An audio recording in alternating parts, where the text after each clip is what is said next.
অনেক ক্লান্ত ভাই, প্রচুর কাজ করাচ্ছে। পার্টি কি এমনি এমনি টাকা দেয়? ওকে তেল মারাইয়া টাকা দেয়। এই রোজা রেখে শুটিং করতে কতটা কষ্ট হয়? এই কষ্টের কথা বইলা বোঝানো যাবে না। যে করে, যে যার ঘাড়ে পড়ে সেই বুঝে এত বছর ধরে অভিনয় করছেন, এত কষ্ট করছেন, আসলে আপনাদের প্রতি কি সঠিক মূল্যায়নটা আছে? মূল্যায়ন নিয়ে কখনো চিন্তা করিনি। কাজের দরকার কাজ করছি, যতটুকু পারিশ্রমিক তো পাই নাই সেরকম, তারপরে যেটুকু পাইছি আল্লাহ কাছে লাখ লাখ শুক্রিয়া। কখনো কি পারিশ্রমিক ঠকিয়েছে? হ্যাঁ, ঠকাইছে, ঠকাইবো না কেন, ওইটাই বেশিরভাগ। কি বলেন, আপনাদের মতো গুণী অভিনয় শিল্পীদের সাথে এখানে গুণের কোনো কদর নাই।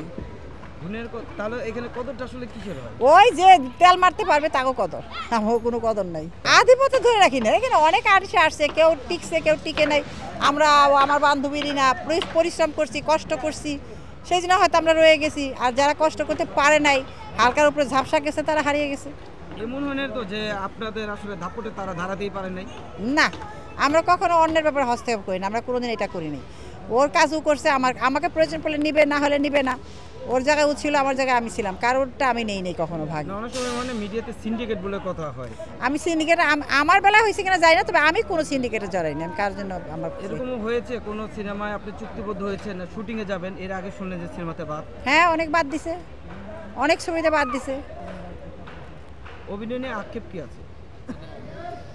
আক্ষেপ আর কি করবো, এখন শেষ বেলায় আইসা আর কোনো আক্ষেপ নাই। এখন যেভাবে আছি, আল্লাপাক যেভাবে রাখছে, আরও কিছুদিন হয়তো ফিল্মে করার ইচ্ছা ছিল, কিন্তু আমরা সে আশাটা পূর্ণ হয় নাই। আর হয়তো মনে হয় ফিল্ম সেরকম ভালো হবে না।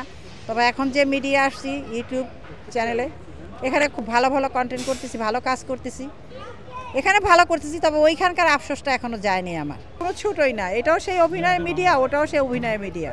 ওটা হয়তো একটু বড় বিগ মিডিয়া, এটা একটু ছোট, তবে সব জায়গায় একই অভিনয় করতে হয় আমাদেরকে। নাই কাজ তো খই ভাস, যে কাজ পায় না তার কাছে খারাপ।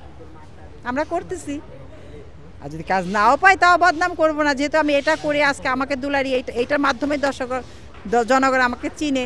তা আমি তো খারাপ হলেও আমি বলবো না, তবে খারাপ না আমার কাছে। এটা আমার জন্য, মানে আমি যেটা করে খাই এটা আমার কাছে বেস্ট।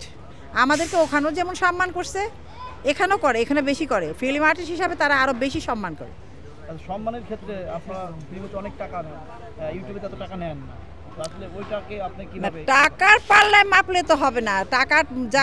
টাকা আলাদা একটা চ্যাপ্টার, সম্মান আলাদা একটা চ্যাপ্টার। সম্মান দিয়ে এত টাকা দিয়ে তো সম্মান আসে না। তো আমার কাছে কোনোটাই ভিন্ন না। এটাও আমার অভিনয় জায়গা, ওটা আমার অভিনয় জায়গা। হল বন্ধ হওয়া শুধুমাত্র এই বাবা মা নাই তার জন্য না, তবে বাবা মা নাই এটাও একটা ফ্যাক্টর। একটা গল্প, পারিবারিক গল্প কিভাবে হয় একটা ফ্যামিলিতে, বাবা মা ভাইয়ের বোন সবাইকে নিয়ে, এখানে তো সেটা হচ্ছে না। কারণ সবচেয়ে বড় কথা, রাইটার নাই। আর এখন কিছু নতুন নতুন ভালো ভালো ডিরেক্টর আসছে, তবে ওই 2-4 জন ভালো ডিরেক্টর দিয়ে তার সিনেমা হল চলে না। আর হলের পজিশন ভালো না।